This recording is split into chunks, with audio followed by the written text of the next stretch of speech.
Naši porabniki v bližnji prihodnosti ne bojo videli nobene spremembe v našem nagovarjanju. Sprememba statuta pa nam omogoča, da bomo v prihodnosti lahko uporabnikom ponudili vse tiste storitve na enem mestu, za katere mislimo, da jih uporabniki želijo na nov digitalni način tudi konzumirati.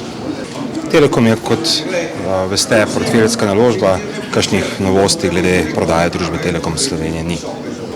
Telekom Slovenije aktivno spremlja vse procese konsolidacije, tako v Sloveniji kot v regiji. Dokaz tega je nakup Debitela v lanskem letu ali pa združitev v Makedoniji. Blizu bomo vsem tem procesom, ali bo za nas zanimivi oziroma ali bojo zanimivi za našega lastnika, bomo pa videli. V Društvu malih delničarjev Slovenije smo zastopali 2% danes prisotnega kapitala, nekaj manj kot 400 delničarjev.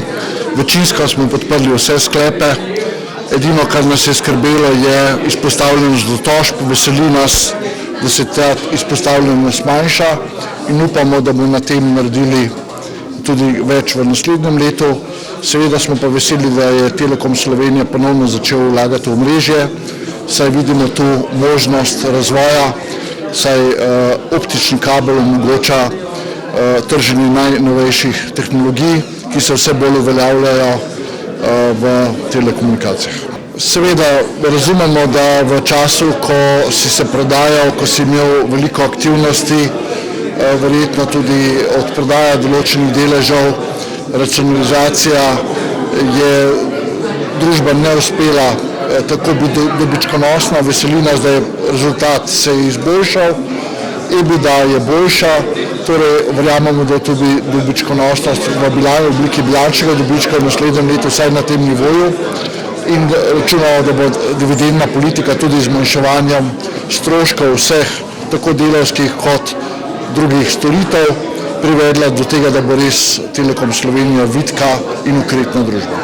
Seveda pa mali delničarji še zmeraj računajo na možnost ponovne prodaje Telekoma. Seveda jih zanima ta privatizacija, vendar ne brez glavo kar tako.